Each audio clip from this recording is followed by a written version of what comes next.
Hello, my dear students. Hope you all are doing good. In this lecture, I'm going to tell you about the topic excretion. So, excretion in humans, I'm discussing over here. Firstly, let us understand what is excretion. It is removal of harmful metabolic wastes. So, metabolism is actually the totality of all the biochemical reactions which are happening in our body. So, whatever wastes are produced during those reactions, that is the removal of those wastes is excretion. Now, excretory system of humans, it constitutes of a pair of kidneys, a pair of ureters, a urinary bladder, and a urethra. So together, these constitute the excretory system of the humans. Mainly, the kidneys have certain filtration units which are going to filter the waste. We'll talk about it. So firstly, let us see where the kidney is located in our body. It is in the abdomen, one on either side of the backbone. So that is the location of kidneys in humans. Now let us see exactly how this process is happening, how is urine being produced and wastes are being generated. So firstly, the basic filtration unit of kidney you should know is nephron, and it constitutes of a cluster of thin wall blood capillaries. Thin wall because there has to be the release of wastes. The membranes which are there in nephrons are selectively permeable. So, selectively, some water, solutes, and molecules will be reabsorbed and some will be secreted out. Then there is a cup shaped end of the tube which is collecting the filtered urine. Then substances which are selectively reabsorbed are glucose, amino acids, salts, major amounts of water. So that depends how much water a person is having. Depending on that, the amount of water will be reabsorbed. If a person is very much hydrated, having lots of water, then lots of water is going to be reabsorbed.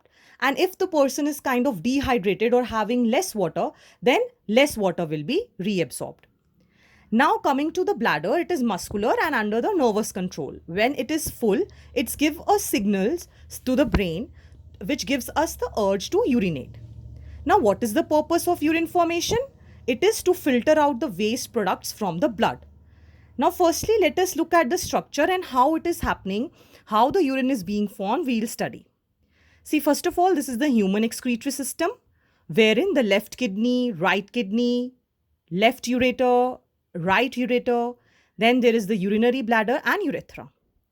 You can clearly see there are certain renal arteries and renal veins. So whenever we see this term renal, it is related to kidney.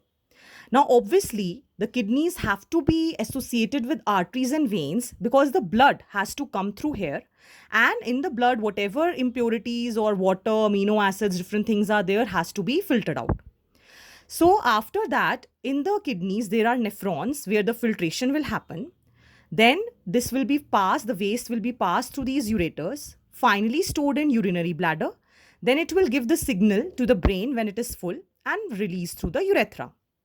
You should remember that in males, the urethra is long and in females, it is small. So you can say in males, the length of urethra is longer than the females.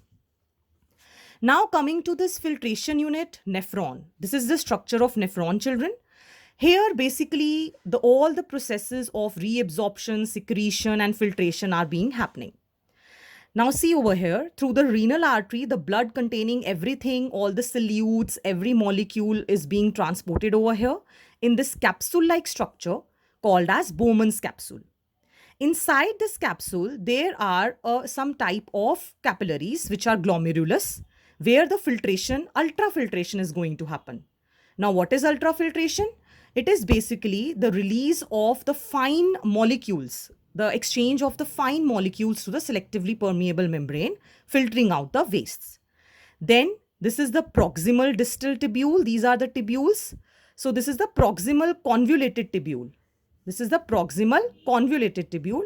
And this is at a distance. So this is the distal convoluted tubule. Then this is a loop, which is the loop of Henle. Through all these processes, the reabsorption and secretion is happening. Reabsorption means some of the material will be reabsorbed wherein it has to be released outside, and some will be secreted outside because some particles are needed also, water is needed, some amino acids are also needed for our body, so that will be secreted. So then again, it will come to this distal convoluted tubule and finally to the collecting duct. So in the collecting duct, again, reabsorption, maximum reabsorption of water is there. So around 180 liters of, we say, water is there, whatever fluids are there, and only 1 to 2 liters are secreted out through this collecting duct. So till here, till this part, it is the nephron, and then it is connected to the collecting duct, which is further connected with the ureter. So three processes are there: ultrafiltration, reabsorption, and secretion. Now in plants also wastes have to be generated out. So that is through the like the leaves are shed in plants, then they produce raisins, gums. So by all these things in plants also excretion of the metabolic waste, the harmful waste is done.